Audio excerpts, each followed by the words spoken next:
Les établissements scolaires de Lomé, comme sur toute l'étendue du territoire national, ont retrouvé leur ambiance académique habituelle.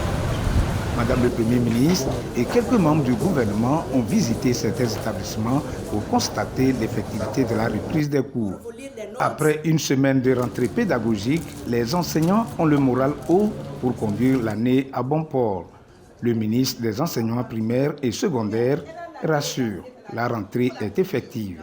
Autant ici qu'ailleurs, le rapport de suivi des directions régionales de l'éducation est globalement satisfaisant. La rentrée se déroule dans de bonnes conditions et nous attendons en gros 3 millions d'élèves. Madame le Premier ministre Victoire Tomega Dogbe a apporté aux élèves et enseignants le soutien du gouvernement.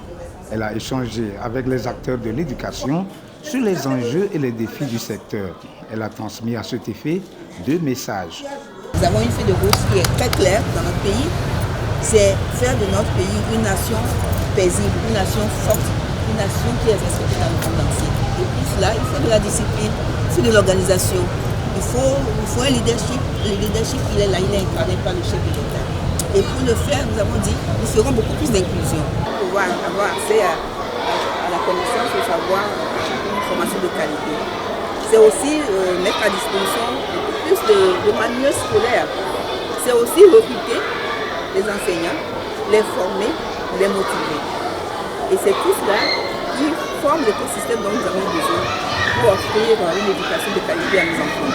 C'est un travail remarquable et je viens de le dire au nom de tout le gouvernement et je vous engage à continuer sur cette voie-là. Que nous puissions ensemble réussir de Paris une éducation de qualité, de Paris d'un développement harmonieux, inclusif pour notre pays. Au lycée d'Agonivé Centre, comme à l'EPP Bepa de Souza, Madame le Premier ministre a échangé avec le corps enseignant. Elle les a encouragés dans l'exercice de leur carrière.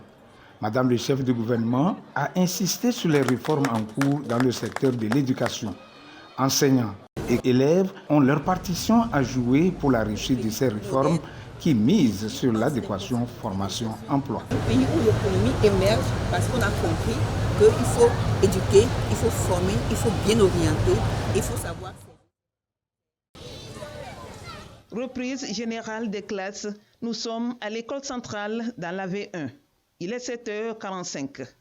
Dans cette classe du CE2, on vérifie si chaque enfant a les fournitures nécessaires. On a commencé par la liste des fournitures. C'est ce que le ministre a exigé cette année. C'est ça qu'on leur a mis au tableau. Au lycée Voga 1, à Fagna-Gleta et Tablibo 1, les cours ont bel et bien démarré. Ici, nous sommes en première D1. Nous avons déjà entamé le premier chapitre en physique. L'effectivité de la rentrée pédagogique il y a une semaine a été d'un apport utile à cette rentrée selon le personnel d'encadrement. Si effectivement il n'y avait pas eu une rentrée pédagogique, aujourd'hui nous serons en train de courir de gauche à droite. Au cours de cette semaine pédagogique, les enseignants se sont aguerris et se sont apprêtés sur tous les plans. Dans tous les établissements visités, le corps enseignant et inspecteurs sont restés attentifs aux messages relatifs aux mesures prises pour renforcer le système éducatif togolais. Ces mesures prises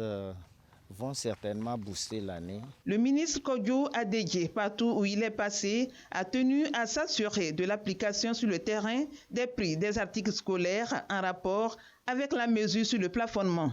Le bon état des infrastructures, la disponibilité des enseignants, le ministre s'est félicité de l'environnement favorable à la bonne reprise des classes. Nous avons pu constater l'enthousiasme. Et ce qui est encore plus intéressant, c'est la mobilisation des éducateurs. Je voudrais parler des enseignants. Nous allons continuer de renforcer les capacités d'accueil de nos apprenants. Toutes ces mesures qui sont en train d'être prises sont de nature à renforcer le système éducatif dans notre pays. L'émissaire du gouvernement a appelé les élèves à l'assiduité, au travail bien fait. À l'ensemble des acteurs du système éducatif, il a demandé de rester mobilisés contre tout comportement déviant et contraire à l'esprit de solidarité imprimé par le chef de l'État. Tous en tenue scolaire, signe de la reprise ce jour de la rentrée académique 2022-2023 dans les plateaux Est. Une reprise marquée par la présence effective des élèves dans les salles de classe. Et ceci après la petite pluie matinale. Malgré la pluie, nous nous sommes bien réveillés. Nous avons depuis la veille préparé nos affaires. Nous avons accueilli notre premier professeur et ensuite la délégation. Ça se passe bien. Nous attendons notre premier cours et nous espérons que ce premier jour marquera une année fructueuse pour nous tous. Dans les plateaux Est, la rentrée a bien démarré. Les élèves ont massivement répondu. Les enseignants aussi ont massivement répondu. C'est donc parti pour 9 mois de collaboration entre élèves et enseignants. Sur le terrain, des membres du gouvernement, ici dans l'Amour, puis précisément à Sodo, à Moublo, à Diva et dans bien d'autres écoles, c'est le ministre en charge de l'enseignement supérieur qui lui-même constate de visu l'effectivité de cette rentrée dans cette préfecture. À Tapamé, à Nienyamasila et Esmono, ce constat a été fait par le ministre en charge de l'enseignement technique. Une rentrée qui s'est déroulée bien, selon lui. On constate, est-ce que les élèves sont là? Est-ce que les enseignants sont là? Est-ce que les infrastructures d'accueil sont au point? C'est arrangé, puis c'est suffisant ou pas? Parce que le chef de l'État est soucieux de l'éducation, parce que sans l'éducation, on ne peut pas construire un pays. Et donc, nous venons de passer dans certains établissements. Fort heureusement, tout se passe très bien. L'ambition, c'est de s'assurer des dispositions pratiques visant à assurer une bonne rentrée aux apprenants. Sous une pluie, elle est allée apporter son soutien au corps enseignants et élèves des plateaux Ouest. À ce jour de la rentrée scolaire 2022-2023, la ministre de l'Action sociale et de l'alphabétisation, Adjovi Lolonyo Anakoma Apedo, fille du milieu, est déterminée, tout comme ses élèves et enseignants, à marquer l'instant. Nous sommes au lycée d'Anhi, à PME. Comme je suis nouvelle au lycée, comme il y avait un peu de la pluie, je me suis vite préparée pour venir. Aujourd'hui, nous sommes là très fiers de les retrouver. Et ce que nous avons fait pendant ces vacances, nous avons aussi envie de discuter avec eux pour bien démarrer l'année. À quelques kilomètres de là, les CEG lycées, les Goudévé et Akata, le PP Kpalimé Centre et le lycée d'enseignement technique et professionnel à Gou, tous visités par la ministre. Dans ces établissements, les élèves sont heureux de prendre connaissance des mesures prises par le chef de l'État pour une bonne année. Madame la ministre est venue nous annoncer le message que le président lui a donné. On va lui remercier en réussissant la fin de l'année. Constat positif, la rentrée scolaire est bien effective dans les plateaux Ouest. Les élèves étaient effectivement présents dans les établissements et dans les classes. Les enseignants aussi étaient là, donc les cours ont effectivement commencé. Et nous avons apporté aux élèves le message du chef de l'État, le souhait de bonne rentrée scolaire et de bonne année scolaire. Aujourd'hui, aucun enfant au Togo ne trouvera d'excuses pour ne pas aller à l'école. C'est parti pour 9 mois et c'est vite au travail et sans paresse pour de bons résultats au bout du compte. Fini les vacances. Ce matin, les élèves ont repris le chemin des classes.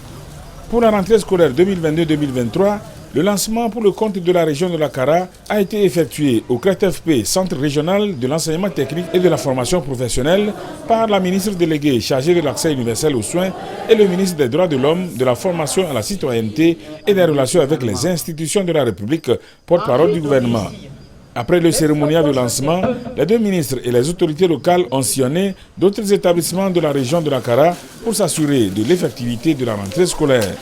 Partout, ils ont souhaité aux élèves une bonne reprise des cours et leur ont délivré le message du gouvernement. Nous avons apporté le message du chef de l'État, le président de la République et du gouvernement à différents établissements où nous avons pu constater la reprise effective des classes. Nous avons commencé par le CRETFP de Kara qui offre des filières techniques où nous avons pu mettre l'accent sur l'importance de ces filières dans le contexte aujourd'hui où nous mettons beaucoup l'accent sur l'auto-entrepreneuriat, où nous mettons beaucoup l'accent sur la création de la richesse à travers le secteur privé. La délégation a insisté auprès des élèves sur ce qu'il y a lieu de faire pour de bons résultats à la fin de l'année.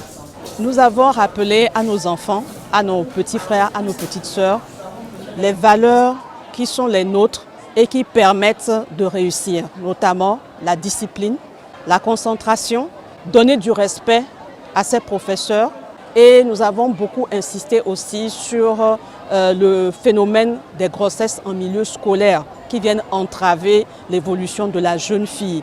Donc nous avons ensemble pu échanger avec eux et obtenir un engagement à réussir totalement d'ici la fin de cette année scolaire. S'adressant aux enseignants, la délégation ministérielle les a félicités pour le travail qu'ils abattent pour le rayonnement de l'éducation au Togo. Les ministres Agba Assi et Trimois leur ont demandé d'être des modèles auxquels les élèves ont envie de ressembler.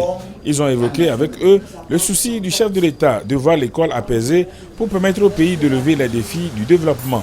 Ils les ont exhortés à faire en sorte que le dialogue prenne le dessus sur toute autre considération lorsqu'ils sont amenés à réclamer l'amélioration des conditions de travail et de vie.